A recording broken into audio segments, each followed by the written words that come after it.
네, 냉전에 기반한 미국의 신보수주의는 냉전 종식과 함께 혼란 상태에 빠지게 됩니다. 그들 사이에는 이제 의견의 이 불일치가 되는데요. 먼저 현실주의 입장은 이러한 신보수주의의 주류 캠프입니다. 이들의 주장은 어떤 일방주의죠. 미국 일방주의와 현실주의라고 볼 수 있습니다. 이들은 이제 냉전이 끝났다고 해서 신보수주의의 과제가 목표가 끝난 건 아니다. 그래서 이들은 미국식 도덕주의가 확산돼야 하고 필요하다면 고립주의 입장도 가능하다 이렇게 말합니다. 이들은 이제 그 미국식 모델의 확장, 민주적 세계주의자가 대다수고요. 이들에 의하면은 미국은 강력한 군사력을 지니고 있기 때문에 세계를 안정화시키고 민주주의의 보루로서 미국식 민주주의를 확산시킬 의무를 가지고 있습니다. 그래서 이러한 미국식 민주주의의 확산은 음, 오늘날의 그 십자군 전쟁과 비슷하다는 거죠. 그래서 이들은 미국이 이 자본주의 그리고 민주주의 이거를 확산시키는 게 임무고 그러기 위해서는 미국이 적극적인 개입을 해야 된다. 여기에 도덕적 정당성이 부여되고 있다고 생각합니다. 또 다른 입장은 미국의 외교 목표가 민주주의 확산이라는 점을 인정하지만 그 접근 방식이죠. 방식이 다른데 민주주의를 확장시키자는 방법에 있어서 두 가지가 있습니다. 하나는 나토나 유엔과 같이 이 다국적 시스템이죠. 다국적 시스템으로 동맹을 강조하면서 이 동맹과 함께 민주주의를 확산시키자. 이런 입장입니다. 나토, 특히 나토를 강조하고 아시아 태평양에서 동맹을 강조하죠. 동맹과 함께 미국의 모델을 확장하자. 반면 단극주의자들은 굳이 미국이 이 여러 곳에 아, 그 민주주의 동맹을 확장하게 노력할 필요 없다. 미국은 주로 서구죠. 유럽, 유럽에 집중해야 되고 이런 민주주의 중심 국가를 지켜내는 역할을 해야 된다. 이렇게 얘기하는 겁니다. 그래서 이들은 상대적으로 제3세계 민주주의죠. 제3세계 민주화에 별로 관심이 없고 서유럽의 백인이죠. 백인 기독교. 더 좁게는 앵글로 섹슨이 되겠죠. 미국, 캐나다, 영국, 오스트리아, 뉴질랜드 이런 거죠. 이러한 백인 동맹이죠. 이 중심으로 해야지 제3세계나 아시아에 대해서까지 미국이 책임질 필요가 없다. 이런 입장입니다. 그래서 전반적으로 보면 미국의 역할이죠. 미국의 역할이 지난 350년 동안 백인이죠. 백인 자본주의 지배 체제죠. 그거를 계승하는 거고 그 핵심은 앵글로색슨의 개신교 문화를 지켜내는 거다. 그래서 사뮤엘 헌팅턴의 미국이죠.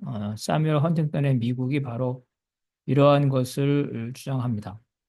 그래서 미국은 기독교 국가의 진지고 바로 이러한 기독교는 사실은 유대교와 연결되어 있죠. 그래서 유대교로부터 기독교까지 가는 이러한 연합이죠. 광범위한 범기독교의 진지, 그 사령부가 미국이 되어야 된다는 입장입니다. 반면에 이거에 대한 비판은 소로스가 했는데 미국 패권주의 거품을 통해서 이러한 신보수주의 입장에 대해서 그들의 신보수의 이런 대외 정책이죠. 대외 정책은 미국이 세계적으로 유지해왔던 균형에서 벗어나 앵글로 삭슨 백인 유럽 중심의 외교 정책을 함으로써 전 세계적으로 외교의 불균형을 가져왔다는 거고요. 또 한편으로는 인간이 인간이 완전할 수는 없죠. 분명히 어떤 부분에서는 잘못할 수가 있는데 바로 미국 중심주의, 개신교 중심주의, 그래서 이러한 백인 특히 앵글로 섹슨 중심주의 이러한 중심주의에 빠져 있다는 비판을 받습니다. 이게 이제 네오콘들 입장이고 최근에 이제 트럼프의 경우를 보게 되면 트럼프는 기존의 네오콘과 다릅니다. 일단은 파퓰리즘, 인기 영합주의죠. 특히 저소득 백인이죠. 백인을 기반한. 그다음에 보수주의. 보수주의는 기존의 전통, 기독교 전통이죠. 이거를 강조하고 신민족주의, 아메리카 퍼스트. 그다음에 아, 이러한 신파시즘, 어떤 민주주의 제도를 부정하는 듯한 트럼프 개인 독재적, 개인의 독단을 트럼프의 1인 통치를 강조하는 여러 가지 복합적인 걸로 돼 있으면 또 한편으로는 트럼프처럼 금욕주의죠. 술, 담배를 안 합니다. 그다음에 성소수자나 외국인을 혐오하고 인종차별을 하고 기독교 민족주의, 보호무역, 반페미니스트, 주류 언론에 대항하는 음모론과 가짜뉴스 등 여러 가지 특성을 가지고 있습니다. 트럼프 주자들은 바로 트럼프의 권위죠. 1인 지배. 그리고 이러한 트럼프 대통령의 권한이 헌법이나 법치주의에서 제한되는 걸 원치 않습니다. 독재죠, 일종의 독재. 기존 매체를 혐오하고 신매체, 그죠? 1인 미디어, SNS 이런 것들에 중시하고 또 미국의 기득권 정치죠. 공화당이든 민주당이든 이스태블리시먼트 기득권 정치. 기존의 민주당, 공화당 양당의 기득권들을 싸잡아 비난하면서 기득권 정치에 식상한 대중들을 선동하면서 민주당, 공화당 모두의 기득권 정치를 공격하는. 그래서 트럼프가 공화당 출신이지만 민주당 대 공화당의 대결이 아니라 트럼프와 기득권의 대결이죠. 그래서 디프 스테이트, 미국을 움직이는 거대한 기득권 세력, 관료 조직, 이거에 대해서 트럼프가 공격을 하게 됩니다. 트럼프 방식은 또 히틀러식의 선전술이죠. 개인 숭배와 집단 체면, 연설, 대중전술이죠. 아주 쉬운 언어로 대중들을 매혹시키는 이러한 화법을 전개를 합니다. 그래서 공화당과 공화당 소속의 무소속자들의 35%가 사실은 공화당 자체를 좋아하는 게 아니라 트럼프를 지지하고 트럼프가 공화당 소속이기 때문에 공화당을 지지하는 그래서 트럼프 개인 지지 위주로 간다는 겁니다. 또 공화당 당원 중 4명 중 3명은 트럼프의 주장, 대선 개표 조작 등 음모론을 믿고 있고 거의 이 절반이 2020년 그죠? 대선 결과죠. 이 대선이 조작됐고 그 국회가 이 대선이 조작됨에도 불구하고 상원에서 그 대선의 결과를 그대로 했기 때문에 이 상원 국회에 대한 불신 그죠? 이러한 불신을 표시하고 있습니다. 외교는 철저하게 미국 우선주의죠. 그래서 기본적으로 다른 나라의 문제에 개입하지 않지만 미국의 국익에 부합한다면 매우 공격적으로 내외적으로 개입을 허용하는. 그래서 일반적으로 외국 분쟁에 대한 개입에 반대하고 군대를 철수하고 나토나 아시아 동맹에 대한 비용 지출에 반대를 합니다.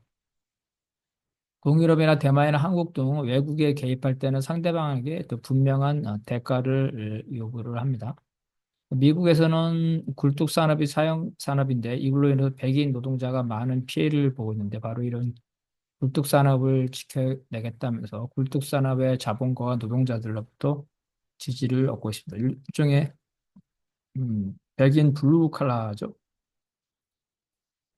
그래서 지금까지 신자유주의 체제에서는 경공업은 중국의 값싼 제품, 첨단 산업은 미국이라는 이러한 분업 체계에 있어서 미국의 첨단 산업이죠. 헐리우드라든지 이 첨단 산업들은 많은 특혜를 받습니다.